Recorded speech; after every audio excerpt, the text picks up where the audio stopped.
Shalom, shalom, chers frères et sœurs en Christ, et bienvenue à la Rhapsodie du samedi 22 janvier 2022. Rhapsodie écrite par le pasteur Christo Yakilome, et la lecture vous est offerte par la vérité de l'Évangile. Je tiens déjà à m'excuser pour le retard que j'ai pris pour pouvoir faire cette Rhapsodie. Alléluia. Le thème d'aujourd'hui est « Tenez ferme sur sa parole ». Et le verset de 1 Corinthiens 6, verset 9, la version amplifiée, qui dit « Ne savez-vous pas que les injustes et les malfaiteurs n'auront part au royaume de Dieu?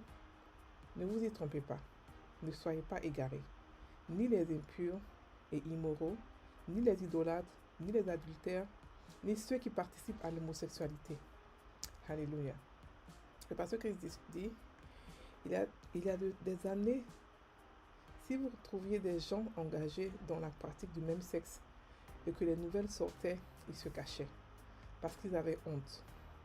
Mais de nos jours, il y a ceux qui disent qu'ils luttent pour les droits des homosexuels.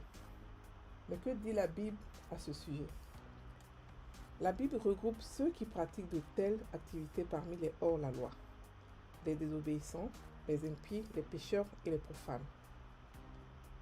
Et le livre de 1 Timothée 1, verset 8 à 11, la version ESV, explique un peu en long en large, disant « Or nous savons que la loi est bonne, si l'on l'utilise légalement en comprenant cela, que la loi n'est pas établie pour le juste, mais pour l'impie et le désobéissant, pour l'impie et le pécheur, pour le non-saint et le profane, pour ceux qui frappent leur père et leur mère, pour les meurtriers, les immoraux sexuellement, les hommes qui pratiquent l'homosexualité, les asservis, les menteurs, les parjeux et tout ce qui est contraire à la sainte doctrine conformément à l'évangile de la gloire de Dieu béni qui m'a été confié. » Fin du verset.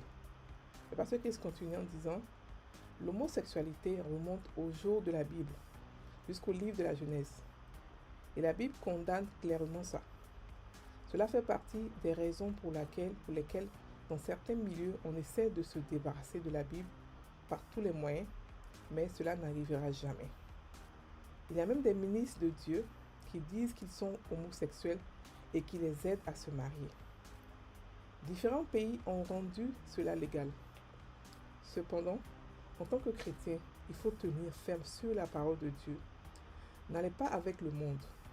Ne faites pas ce que la loi laïque ou politique dit. Pratiquez la parole de Dieu. La Bible dit dans 1 Jean 2, versets 15 à 16, « N'aimez pas ou ne chérissez pas le monde ou les choses qui sont dans le monde. Si quelqu'un n'aime pas le monde, l'amour pour le Père n'est pas en lui. Pour ce qui est dans le monde, pour tout ce qui est dans le monde, la convoitise de la chair, soif de satisfaction sensuelle et la convoitise des yeux, le désir avide du mental et l'orgueil de la vie, qui est l'assurance dans ses propres ressources ou dans la stabilité des choses terrestres. Ceux-ci ne viennent pas du Père, mais du monde lui-même. » Alléluia. Fin du verset. Le pasteur qui dit « Le plan de l'adversaire est de s'assurer que vous êtes vexés et ouverts au compromis, mais soyez intelligents. Malgré toutes les manigances de l'ennemi, nous devons demeurer dans la parole de Dieu.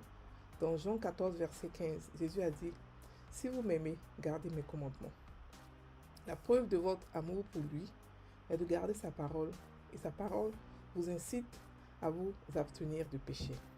Alléluia. Fin de la Rhapsodie. Aujourd'hui, le pasteur parle de quelque chose de vraiment pertinent. Il parle de l'homosexualité et il parle du fait que c'est quelque chose que la Bible condamne. Alléluia. Il explique que beaucoup de gens avant, les gens avaient honte de l'homosexualité. Ceux qui étaient homosexuels se cachaient. Mais maintenant je peux même dire que c'est quand tu es homosexuel, c'est comme si tu es à la mode. Donc ils ne se cachent plus. Ils ont des droits, ils veulent défendre leurs droits et tout ça. Ils font beaucoup de choses. Ils veulent s'imposer. Ils veulent nous choquer. Nous, en tant que chrétiens, ils veulent nous choquer. Le pasteur dit qu'il faudrait qu'on reste sur la parole. La parole dit que l'homosexualité est un péché. Alléluia. Il ne faudrait pas qu'on fasse des compromis vous dites non, écoutez, c'est l'amour, l'amour n'a pas de frontières, l'amour n'a pas de couleur, l'amour n'a pas de genre. Non, non, non, non, non, non, non. La parole de Dieu est claire là-dessus, qui condamne l'homosexualité. Et la Bible dit que pour Dieu, l'homosexualité est considérée comme un pécheur, un impie, comme un désobéissant. Alléluia. Donc nous devons condamner cet acte-là. Mais ça ne veut pas dire que celui qui fait l'acte, nous devons le détester. Alléluia. Il y a une nuance entre condamner le pécheur, pardon, le péché et continuer à aimer le pécheur. La Bible précise, il dit n'aimez pas ou ne chérissez pas le monde ou les choses qui sont dans le monde.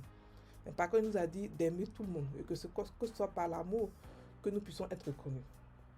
Alléluia. Donc, nous devons faire la différence. Nous ne pouvons pas accepter les lois que les gouvernements font pour pouvoir nous forcer à aimer l'homosexualité, à trouver ça normal. Ce n'est pas normal. C'est pour cela que dans la Bible, Dieu a détruit carrément des villages et des villes à cause de l'homosexualité, parce que ce n'est pas humain, ce n'est pas normal. Un homme et une femme ne peuvent pas être ensemble. C'est un péché et c'est même un esprit que nous pouvons chasser. Nous avons le pouvoir au nom de Jésus de pouvoir chasser l'homosexualité. Ce n'est pas quelque chose à se dire que oh, j'aurais honte de cela. Non, si vous avez ça en vous, vous pouvez voir votre pasteur. Si vous avez assez confiance, il va vous aider dans la prière, dans la méditation surtout. Parce que ce n'est pas un esprit qui est trop costaud pour ne pas partir. Alléluia, non. Et aujourd'hui, nous voyons même des pasteurs qui sont homosexuels et qui propagent l'évangile de l'homosexualité et qui aident d'autres personnes à se marier. Si les hommes se marient entre eux et les femmes se marient entre eux, qui va faire les enfants? Qui va faire les enfants? Alléluia. Donc la race humaine va s'arrêter. Même les animaux ne sont pas homosexuels. Mais les hommes qui sont humains, qui sont intelligents, ont trouvé bon d'être homosexualité. Et beaucoup d'entre les homosexuels ne sont pas forcément... C'est pas forcément à cause parce qu'ils sont homosexuels ils ont commencé. Non, c'est parce que d'autres sont pour de l'argent, d'autres c'est par rapport au vice et tout ça. Mais c'est pas quelque chose qu'ils sont nés avec. Ils nous font croire que non, ils sont nés comme ça. Bon, c'est pas possible que Dieu fasse des gens homosexuels. C'est pas possible que c'est la société, c'est beaucoup de choses qui rendent que c'est un esprit que nous pouvons chasser. Et aujourd'hui, on a même des dérivés d'homosexualité. On a même des transgenders, des femmes qui deviennent hommes qui deviennent femmes. Et comment très tôt, on a vu des documentaires où ceux qui ont changé de sexe après ont regretté. Parce que Dieu ne peut pas se tromper. Dieu ne peut pas se tromper pour dire que tu es né garçon, mais que tu te sens comme une femme. Ça, c'est une oppression, c'est même une possession que la personne vit. Et nous, en tant que chrétiens, nous devons les accepter, nous devons les aimer. Nous ne devons pas les repousser parce qu'ils sont homosexuels, non. Nous devons au contraire les accepter avec beaucoup de douceur, beaucoup d'amour, afin qu'ils puissent comprendre que la voie qu'ils ont choisie, c'est une voie qui mène à la perdition.